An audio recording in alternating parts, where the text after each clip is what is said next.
Hello বন্ধুরা, আপনাদের সবাইকে সুস্বাগতম জানিয়ে আজকে আবারও একটি নতুন ব্লগ ভিডিও নিয়ে হাজির হয়েছি আপনাদের মাঝে। তো বন্ধুরা, আজকে বাড়িতে একটি ধুমধুমার কাণ্ড বেঁধে গিয়েছে, সেই ভিডিওটাই আপনাদেরকে শেয়ার করার জন্য আজকে নতুন একটি ব্লগ ভিডিও নিয়ে হাজির হয়েছি। তো বাড়িতে প্রবেশ করার মুখেই আহ, বেশ কিছুটা বৃষ্টি হয়ে গিয়েছে। দেখুন, মস্ত বড় দুটি মাছ 5-10 কেজি ওজনের দুটি মাছ নিয়ে আজকে বাড়িতে হাজির হয়েছি। সেটা হাতে নিয়ে আমার মা দাঁড়িয়ে আছে, তাকে দিয়ে মূলত আজকে সেই কাজটা হবে। দেখুন, আমি একটু নিকটে গিয়ে আপনাদেরকে দেখানোর চেষ্টা করছি যে কত বড় মাছ। দেখুন, এই দুটোকে ইলিশ মাছ বলে মনে হয়। এই দুটোকে আপনারা ইলিশ মাছ বলে মনে করেন? বন্ধুরা, যদি মনে করে থাকেন তো কমেন্টস করে জানাবেন। আর দেখুন মাছ দুটি কত বড়। যা হোক, এই দুটি মাছ আজকে বাজার থেকে নিয়ে এসেছে। মাছ দুটি দিয়ে একটি মস্ত বড় ভোজ হবে। হ্যাঁ, এই কারণে আজকে এই মাছ দুটিকে নিয়ে একটি ছোট ব্লগ ভিডিও তৈরি করলাম, যেটা আপনাদেরকে শেয়ার করব। যা হোক বন্ধুরা, যখন আমার জননী মাছটি কাটছিল তখন তিনি মনে হয় একটু আনন্দিত হয়েছিল। তো যদিও তিনি বয়স হয়ে গেছে একটু, যার কারণে কাটতে একটু কষ্ট হচ্ছিল, তারপরেও এই মস্ত বড় দুটি তাজা মাছ দেখে হয়তোবা তার মন একটু হলেও আনন্দে ভরে গিয়েছিল। যাক, সেটাই আমার জন্য অনেক বড় পাওয়া। তো আজকে কেমন যেন একটা উৎসব মতো পরিবেশ বিরাজ করছে।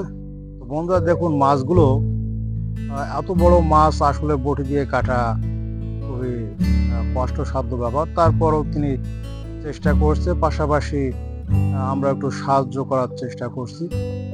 তিনি মাছের পেটের ভিতর থেকে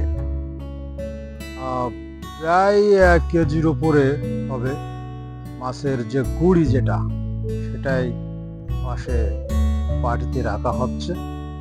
এবং মাছটি খুবই পিচ্ছিল, যার কারণে একটু শুকনা গুঁড়া ছাই মাখিয়ে সেটাকে ধরার মতো করে।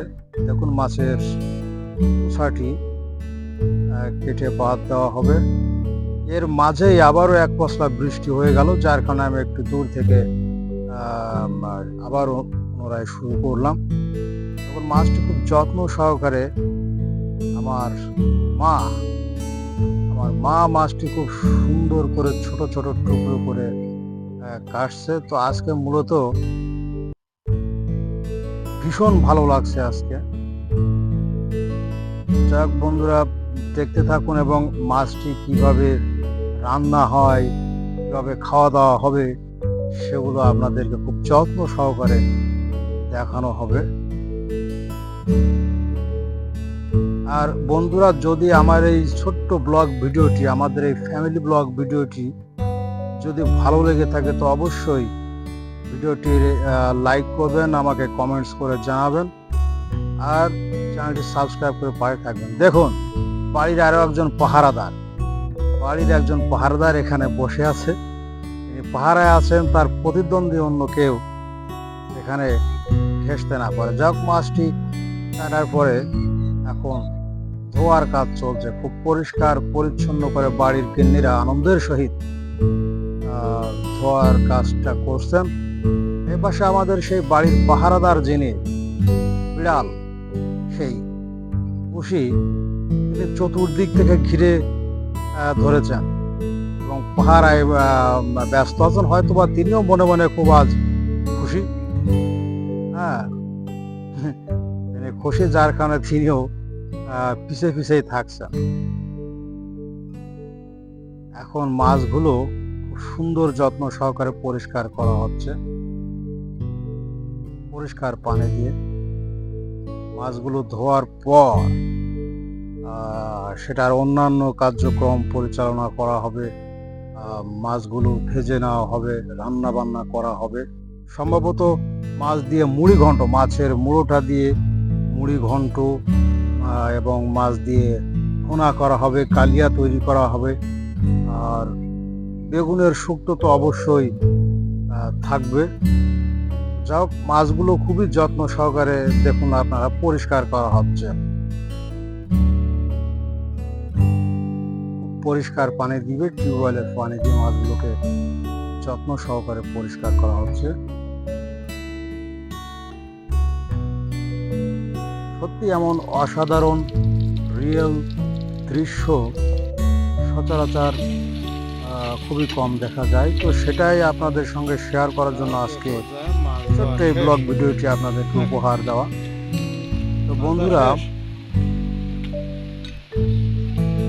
এমন নিত্য নতুন সুন্দর সুন্দর ভিডিও আপনারা যারা ভালোবাসেন, দেখুন আমার ভাইটি, আমাদের পাশেই একটি বড় লেবুর গাছ ছিল, সেখানে নাকি লেবু পড়ে গিয়েছে বাতাসে, সেটা নিয়ে আসলো। ইতিমধ্যে বৃষ্টি তো শুরু হয়ে গেছে, মাছ ধোয়ার কাজও প্রায় শেষ।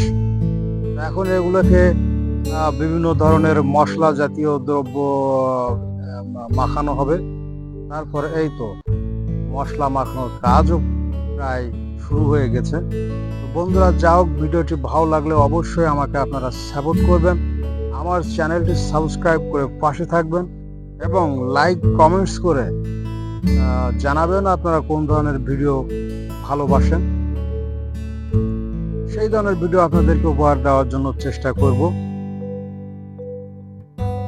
দেখুন মাছগুলো কি তাজা, খুবই তরতাজা। আসলে এত বড় মাছ অনেকদিন পর বাড়িতে নিয়ে আসাতে সবাই একটু খুশি। লবণ দেওয়া হচ্ছে, হলুদ দেওয়া হয়েছে, হয়তো এরপরে অন্যান্য মশলাগুলো মাখানো হবে খুব যত্ন সহকারে। তো বন্ধুরা, এতক্ষণ সঙ্গে থাকার জন্য আপনাদেরকে রাজ টাইমলেস এক্সপ্লোরের পক্ষ থেকে অসংখ্য ধন্যবাদ। সবাই সুস্থ থাকবেন, সুন্দর থাকবেন। ধন্যবাদ।